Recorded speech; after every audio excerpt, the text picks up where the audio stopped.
Welcome to the टार education friends. Target all-rounder की टार एजुकेशन में मैं प्रकाश कुमार आप सभी का स्वागत करता हूं। दोस्तों, आज है 10 फरवरी 2022। देखेंगे अब तक के सभी महत्वपूर्ण करंट अफेयर्स जो आपके आगामी सभी परीक्षाओं के लिए अति महत्वपूर्ण होंगे। साथ में देखेंगे ये सभी एक्स्ट्रा फैक्ट्स जो आपको औरों से आगे रखेगा। इस क्लास का पीडीएफ आप टार एजुकेशन के इन सभी सोशल मीडिया प्लेटफॉर्म्स और टार एजुकेशन की वेबसाइट से विजिट करके डाउनलोड कर सकते हैं। पीडीएफ और अन्य मटेरियल सभी का लिंक नीचे डिस्क्रिप्शन बॉक्स में दिया हुआ है, तो जरूर विजिट करें। दोस्तों, प्रश्न यहाँ हिंदी इंग्लिश दोनों में है, ऑप्शंस भी हिंदी इंग्लिश दोनों में है। आपसे आग्रह है कि क्लास को अंत तक अटेंड करें, तभी आपको इस क्लास का महत्व पता चलेगा। तो चलिए बिना देर किए शुरू करते हैं आज का क्लास। पहला प्रश्न है, recently which state government has launched the second tranche of Jagannath Chedodu योजना। हाल ही में किस राज्य सरकार के द्वारा जगन्नाथ चेदोडू योजना की दूसरी किस्त की शुरुआत की गई है? तो इसका सही जवाब है आंध्र प्रदेश। आंध्र प्रदेश सरकार के द्वारा ये योजना का नाम है जगन्नाथ चेदोडू योजना। इसकी दूसरी किस्त शुरू की गई है। क्या होता है इसमें? तो इस योजना के तहत सभी धोबी, नाई, दर्जी, इस तरह के जो भी लोग हैं उनको एक मुश्त 10,000 रुपए का आर्थिक लाभ दिया जाता है, जो लोग कोविड-19 महामारी के दौरान अपने रोजगार खो चुके हैं। आंध्र प्रदेश सरकार की ये योजना है, तो इसके बारे में देखते हैं। मुख्यमंत्री वाईएस जगनमोहन रेड्डी हैं। राजधानी आंध्र प्रदेश का 3 ठो है। एक है अमरावती लेजिस्लेटिव, जिसे विधायी कहते हैं, तो लेजिस्लेटिव कैपिटल है। एक है विशाखापट्टनम, एग्जीक्यूटिव कैपिटल है, कार्यपालिका जिसे कहेंगे। एक है कुर्नूल जो जुडिशियल कैपिटल है, अर्थात न्यायिक राजधानी है। और यहाँ अभी राज्यपाल कौन है? तो विश्वभूषण हरिचंदन। ये रहे एक्स्ट्रा फैक्ट्स। आइए ऑप्शन से हम लोग देखते हैं। ऑप्शन से आपको बहुत कुछ मिलेगा यहाँ, क्योंकि ये करंट अफेयर का क्लास है, तो ऑप्शन हम लोग वो भी प्रश्न से रिलेटेड ही रखते हैं, ताकि कुछ इससे रिलेटेड अन्य करंट अफेयर्स के न्यूज अपडेट हो जाए।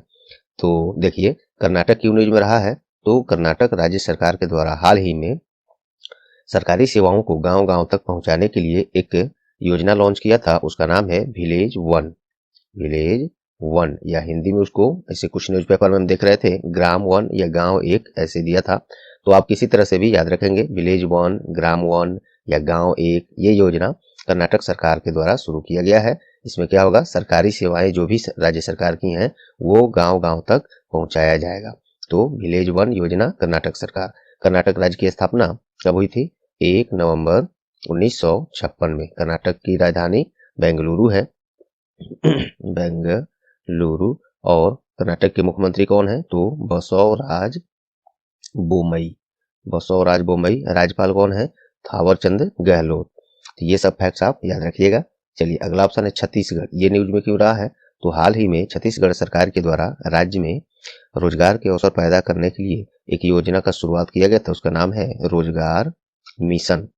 रोजगार मिशन, ये योजना छत्तीसगढ़ सरकार की के द्वारा शुरू किया गया है, और राज्य में युवाओं को, बेरोजगारों को रोजगार का अवसर पैदा किया जाएगा इस रोजगार मिशन योजना के तहत। छत्तीसगढ़ राज्य की स्थापना 1 नवंबर सन 2000 में। छत्तीसगढ़ की राजधानी रायपुर है। छत्तीसगढ़ के मुख्यमंत्री कौन है? भूपेश बघेल है। भूपेश बघेल। और राज्यपाल कौन है? अनुसुईया उइके। अनुसुईया उइके वहां के राज्यपाल है। आइए उड़ीसा क्यों न्यूज में रहा है? तो मुख्यमंत्री, यहाँ एक योजना का नाम है मुख्यमंत्री वायु स्वास्थ्य सेवा योजना। मुख्यमंत्री वायु स्वास्थ्य सेवा योजना, ये योजना शुरू किया गया है उड़ीसा राज्य के द्वारा। इस योजना में क्या होगा कि मुख्यमंत्री वायु स्वास्थ्य योजना, वायु इसमें है, इससे आप याद रख सकते हैं कि देखिए राज्य में कुछ ऐसे भी जगह हैं, ऐसे तो सभी जगह है, तो वहां पे उस राज्य में कुछ ऐसी जगह है जहां पे अभी ट्रांसपोर्ट की बेहतर सुविधा नहीं है, या वहाँ पे हॉस्पिटल्स नहीं है, बेहतर सुविधा नहीं है, और वहाँ पे किसी व्यक्ति की किसी की तबीयत ऐसी खराब होती है, हेल्थ क्रिटिकल सिचुएशन हो जाता है, तो जब जैसे ही लोकल प्रशासन को पता चलेगा तो उसके सहयोग से इस योजना के तहत मुख्यमंत्री वायु स्वास्थ्य योजना उस मरीज के पास डायरेक्ट डॉक्टर को वायुयान से, हेलीकॉप्टर से है या वायुयान से, जो भी सुविधा है उसके द्वारा वहाँ पे डॉक्टर की टीम को पहुंचाया जाएगा और उसका इलाज कराया जाएगा। तो ये एक बहुत बड़ी अच्छी योजना है, मुख्यमंत्री वायु स्वास्थ्य योजना। ये शुरू किया गया है उड़ीसा सरकार के द्वारा। उड़ीसा के बारे में जान लेते हैं। यहाँ पे हम लोग देखते हैं उसको। उड़ीसा की राजधानी भुवनेश्वर है। और उड़ीसा के मुख्यमंत्री राज्य का स्थापना भी देख लेते हैं। 1 अप्रैल 1936 में स्थापना है। और मुख्यमंत्री कौन है? नवीन पटनायक है। नवीन पटनायक। और गणेशी लाल वहाँ के राज्यपाल हैं, गणेशी लाल। ये सभी फैक्ट्स आप पहले प्रश्न से, ये सभी फैक्ट्स ऑप्शन से ये सभी फैक्ट्स आपको हमने दिया। उम्मीद करता हूँ ये सब आपको पसंद आए होंगे, परीक्षा उपयोगी लगे होंगे। यदि लगे हैं तो प्लीज वीडियो को अभी लाइक दबा दें। अपना कुछ सेकेंड्स देकर लास्ट में इस क्लास को शेयर जरूर कर देंगे। आपकी जितने भी एजुकेशनल ग्रुप्स हैं, पहुंच है, ऐसे दोस्त हैं जो कंपटीशन की तैयारी कर रहे हैं, उनके पास इसको जरूर पहुंचाएं, शेयर करें। और चैनल पर नए हैं या चैनल को अब तक सब्सक्राइब नहीं किए हैं तो अभी सब्सक्राइब बटन दबा दें और साथ में बेल आइकन भी दबा दें। तो चलिए, और पहले से सब्सक्राइब कर लिए आपको कुछ नहीं करना। आपका बहुत बहुत धन्यवाद। बस लाइक और शेयर जरूर करेंगे, आपसे ये हम अपेक्षा करते हैं। इसके द्वारा ही हम लोग आगे बढ़ सकते हैं। आपकी सहयोग हमें अवश्य चाहिए। अपेक्षा करता हूँ कि आप लोग ये बात समझेंगे। चलिए दूसरा प्रश्न देखते हैं। दूसरा प्रश्न है, हाल ही में जारी ब्लूमबर्ग बिलियनर्स इंडेक्स में कौन एशिया का सबसे धनी व्यक्ति बन गया है? तो ये इसका सही जवाब है गौतम अडानी। ब्लूमबर्ग, देखिए 7 फरवरी 2022 तक के आंकड़ों पर आधारित ब्लूमबर्ग बिलियनर्स इंडेक्स के अनुसार 88.5 बिलियन डॉलर्स के साथ गौतम अडानी मुकेश अंबानी को पीछे छोड़ते हुए एशिया का सबसे धनी व्यक्ति बन गए हैं। याद रखिएगा। और इसमें ब्लूमबर्ग बिलियनर्स इंडेक्स में मुकेश अंबानी की बात करें, ये अब 87.9 बिलियन डॉलर्स के साथ दूसरे स्थान पर हो गए और पहले स्थान पर हो गए गौतम अडानी, जो कि प्रश्न में है। चलिए, तो ये सभी रहे फैक्ट्स। अब आइए ऑप्शन से देखते हैं कुछ इसी तरह के हाल फिलहाल की न्यूज जिससे मैं अपडेट कराता हूँ। देखिए, निर्मला सीतारमण, ये इनको भी अभी हाल ही में फॉर्च्यून इंडिया द्वारा जारी भारत के सबसे शक्तिशाली महिलाओं की सूची में पहले स्थान पर आई हैं निर्मला सीतारमण। फॉर्च्यून इंडिया के द्वारा जारी भारत की सबसे शक्तिशाली महिलाओं की सूची में निर्मला सीतारमण पहले स्थान पर हैं, जो कि भारत के वर्तमान वित्त मंत्री हैं। और एक और जीके का प्रश्न है इनके साथ कि भारत की पहली महिला पूर्णकालिक वित्त मंत्री ये भी निर्मला सीतारमण ही है। इन्हीं को फॉर्च्यून इंडिया के सबसे शक्तिशाली महिलाओं की सूची में भारत की केवल बात करें तो उसमें निर्मला सीतारमण पहले स्थान पर है। याद रखिएगा। अजीम प्रेम जी ये न्यूज में क्यों रहे हैं? तो हाल ही में एडेल गिव हुरुन इंडिया परोपकारी सूची 2021 में लगातार ये दूसरे वर्ष भारत के सबसे उदार अरबपति के रूप में बने हुए हैं। कौन? अजीम प्रेम जी।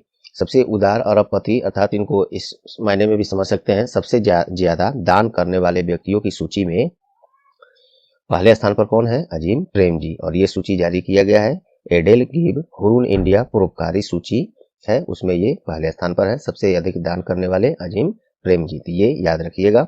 ये 2021 में टोटल 9,713 करोड़ रुपए दान किए हैं।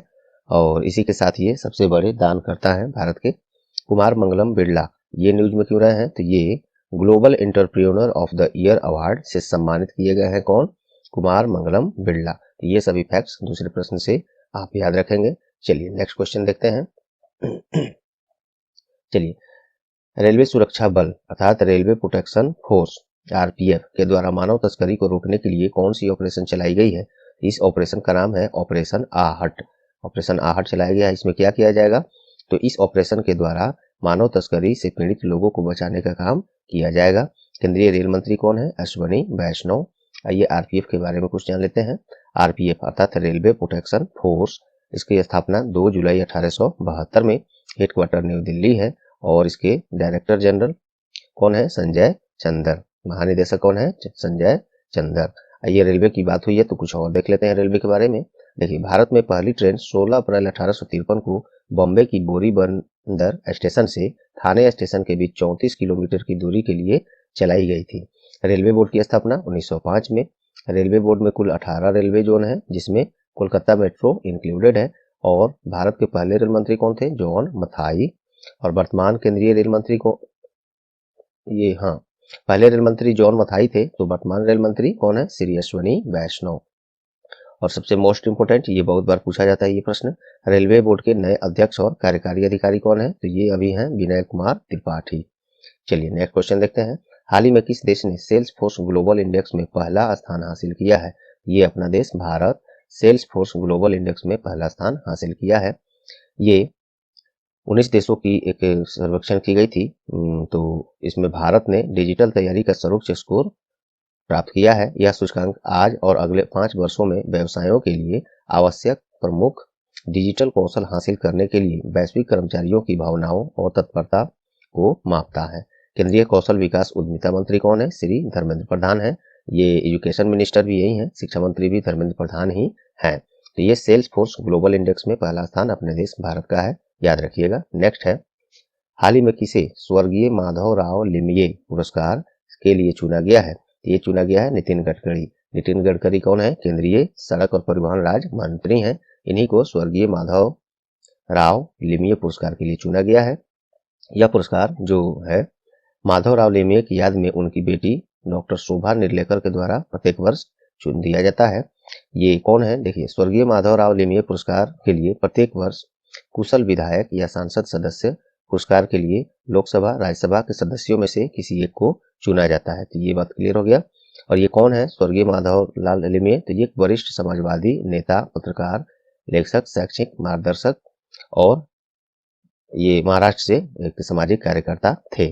तो इन्हीं की याद में इनकी बेटी शोभा निर्लेकर के द्वारा ये पुरस्कार जो है प्रत्येक वर्ष वितरित किया जाता है। और इस बार चुना गया है नितिन गडकरी, केंद्रीय सड़क और परिवहन राज्य मार्ग मंत्री।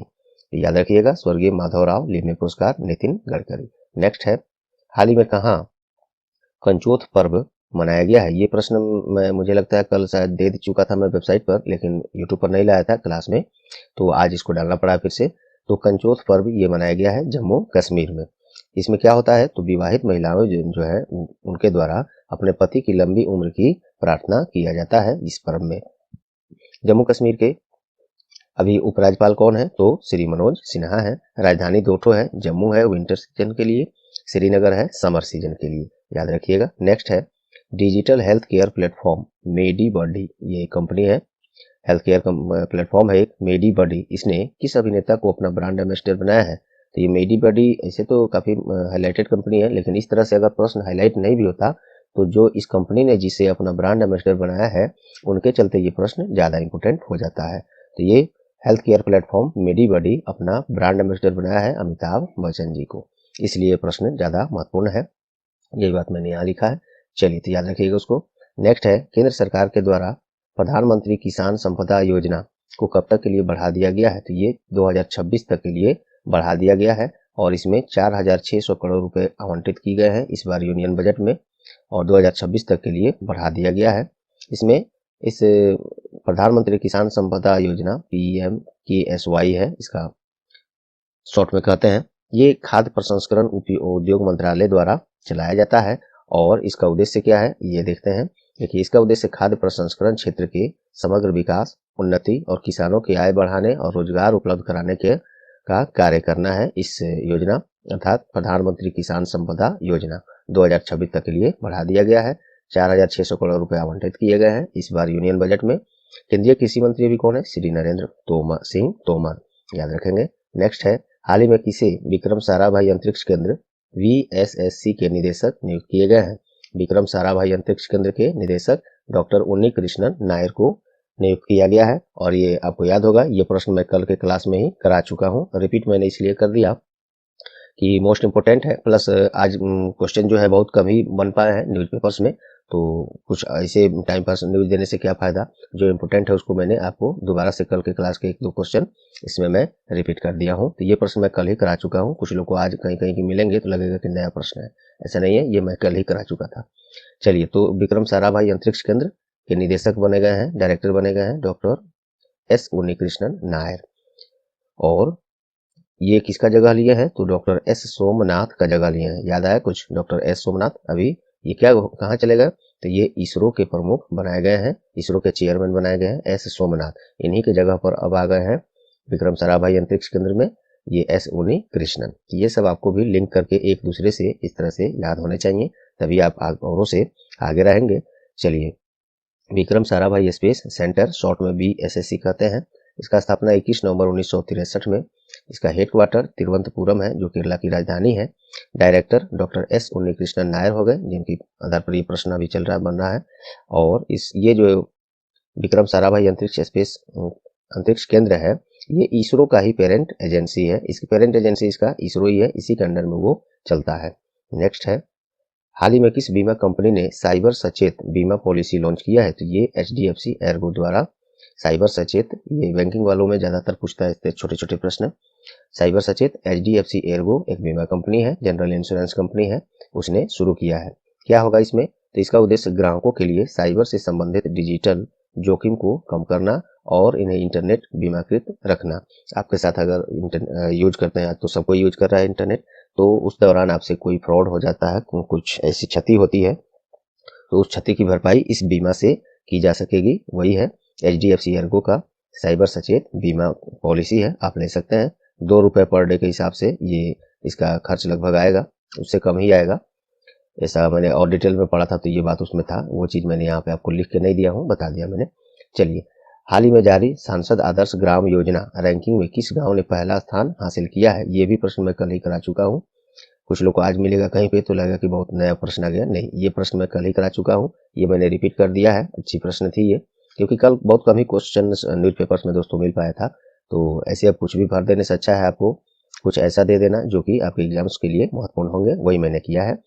तो सांसद आदर्श ग्राम योजना रैंकिंग में किस गांव ने पहला स्थान हासिल किया है? तो ये है बेनमपल्ली, तेलंगाना राज्य के करीमनगर जिला में बेनमपल्ली गांव है। इसी को सांसद आदर्श ग्राम योजना में पहला स्थान हासिल किया है।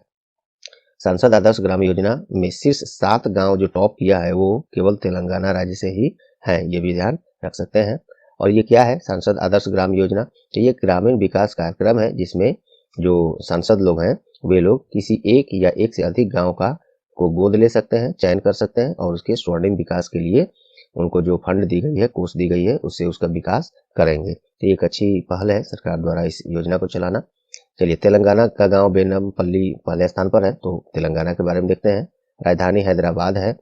स्थापना 2 जून सन 2014 को, और मुख्यमंत्री के चंद्रशेखर राव हैं, और राज्यपाल भी कौन है वहाँ पे? Tamilisai Soundararajan. Next question of the day देखते हैं। हाल ही में किस अभिनेता को उत्तराखंड राज्य का ब्रांड एम्बेसडर नियुक्त किया गया है? तो ये मैंने कल कराया था इस प्रश्न को, आपसे आज उम्मीद करूंगा इसका उत्तर कमेंट में जरूर करें। चलिए दोस्तों, उम्मीद करता हूँ आज का क्लास आपको परीक्षा उपयोगी लगी होंगी। यदि हाँ, तो प्लीज वीडियो को लाइक कर दें, अपना कुछ सेकेंड्स देकर टायर एजुकेशन की इस क्लास को शेयर जरूर कर दें। एजुकेशनल ग्रुप्स जो भी आपके पास हो, पढ़ने वाले दोस्त हों, तो उनके पास जरूर शेयर करें। बस हाँ, एजुकेशनल ग्रुप में ही शेयर करेंगे, अन्य जगह शेयर करने की कोई आवश्यकता नहीं है, उससे कोई फायदा भी नहीं है। चलिए, और चैनल पर आप नए हैं या चैनल को अब तक सब्सक्राइब नहीं किए हैं, तो अभी सब्सक्राइब बटन दबा दें और बेल आइकन भी दबा दें, जिससे आगे आने वाले सभी नोटिफिकेशन क्लासेज के सबसे पहले आपको मिले, एक भी मिस नहीं करें। और पहले से सब्सक्राइब कर लिए हैं तो आपको कुछ नहीं करना। आपको बहुत बहुत धन्यवाद। बस लाइक और शेयर जरूर कर दें, इतनी अपेक्षा आपसे हम करते हैं। इसके अलावा आपकी कोई राय है कमेंट में जरूर बताएं कि आपको इस क्लास में कुछ बदलाव चाहते हैं, कुछ और चाहते हैं, तो इसके लिए आप कमेंट जरूर करें, उसका हमें इंतजार रहेगा और उसका हम स्वागत भी करेंगे। चलिए, तो मिलते हैं अगले क्लास में, तब तक के लिए goodbye, all the best.